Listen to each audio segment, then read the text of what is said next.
There was a recent report from Polygon discussing the imminent potential for Microsoft purchasing a major publisher. The article essentially states that, when compared to competitor Sony, Microsoft has an exclusives game problem. In a bid to solve this problem, and after speaking with 4 analysts, the conclusion drawn is that Microsoft is reportedly considering purchasing some pretty major publishers in the industry, no doubt causing massive disruption. Quote, "Some of the names being thrown around as possible acquisitions by Microsoft are, frankly, astounding, even unthinkable. But the fact that they are doing the rounds is instructive.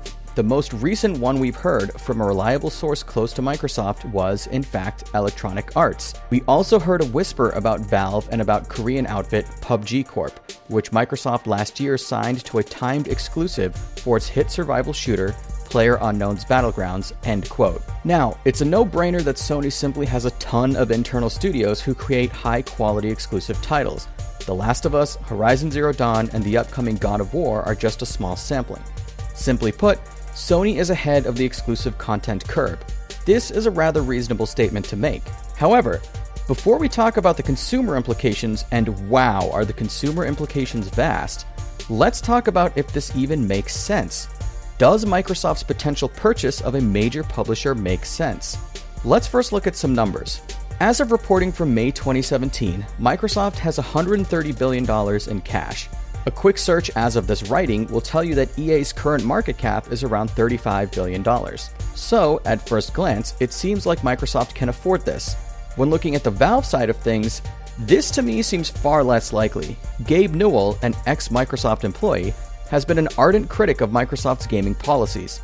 Additionally, Valve is a privately held company, so in my opinion, the likelihood of Valve relinquishing control to Microsoft seems even less likely. However, we cannot entirely rule out this possibility. We need to look no further than Notch's criticism of Microsoft, accusing them of, quote, trying to ruin the PC as an open platform, end quote, only to sell Mojang to them a few years later. When discussing this industry, especially when viewed through the lens of a consumer, we must keep 2 things in mind. First, past actions are not indications of future behavior and policies. And second, do not underestimate nor discount the power of money. Now, Phil Spencer is on record of saying he doesn't like paying for console exclusivity, stating, quote, "People always knock me on this. I've been on record. I don't love the idea or practice of us paying so other platforms can't play or use a certain gun in a game or do a certain level. I know I say this, and Xbox history DLC exclusivity windows with Call of Duty, I understand the fingers are pointing right back at Xbox. I can only be who I am. It's not the best PR answer, but I don't like that," end quote. The obvious irony here is the recent PlayerUnknown's Battlegrounds deal inked last year. He is very evasive when asked if PUBG will come to PS4. Quote, "People ask, when's that coming to PlayStation? I've got a deal working with Bluehole to build the very best version of PUBG.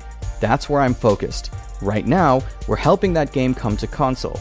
Our focus is on making the best games possible," end quote. To the best of my knowledge, he's never confirmed that the game won't come to PS4, but crucially, he hasn't denied it either. And why would he? From a business perspective, why would he? This sounds like a PR answer, doesn't it? But hold on, didn't he just say, "I don't love the idea or practice of us paying so others' platforms can't play"? Yes, he did. This is a perfect example of PR speak, one that is designed to be evasive and non-committal. This is the type of language that consumers hate and executives love because while it frustrates you, it benefits them. Let me be clear. I understand why executives speak like this. I understand why a deal like this benefits them from a business perspective. However, this has never been, nor will it ever be, my point. And frankly, anyone who ever approaches me with the "yeah, but" argument will be dismissed. Just because I understand the why doesn't mean I have to agree with it nor respect it. Personally, I don't care about the business perspective. I never have. As a consumer, as someone in media, I do not care about the business perspective. All I care about is how decisions, policies, and practices in this industry affect consumers. And frankly, if you wish to be an intelligent consumer, that's all you should care about too. I will always argue that exclusivity should not exist unless there's a very real technical limitation. In the end, exclusivity means consumers lose. No matter how you look at it, consumers are inherently and arbitrarily punished just because of the hardware they own. I was having a great discussion with my colleague Dame yesterday, and he was explaining to me the very real question where one should play games, citing the very real conundrum of where most of his friends play. I paused in the conversation to explain that right there is a problem. The fact that gamers even need to stop and consider where their friends are playing is a problem. No matter how you look at it, that is exclusivity. That's exclusivity harming the consumer's experience. That's exclusivity arbitrarily punishing consumers simply because of the hardware they own. That's just wrong. All of this, of course, relates back to the report of Microsoft looking to buy a publisher. When focusing on EA for a moment, EA's stable of games, while not all necessarily good, is broad. Additionally, no matter what Phil Spencer has said or done, past actions are not an indicator of future policies, as I stated above. As media, it is our job to be skeptical and look out for the consumer's best interests. In my opinion, and given just how much greed drives this industry, this report is a serious problem and raises major red flags for consumers. I can very easily foresee Microsoft making all those EA IPs exclusive to their platform in one form or another, whether it's full-on exclusivity or timed exclusivity or DLC exclusivity, etc. Some may argue that Microsoft may actually inject new ideas and leverage Valve, for example, purely for Steam and its publishing capabilities and technology infrastructure.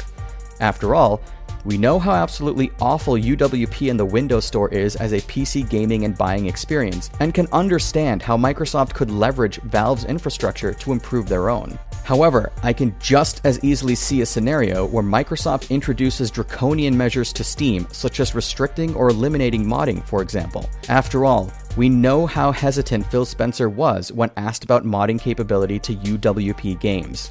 The point is, I put absolutely nothing past these companies, and neither should you.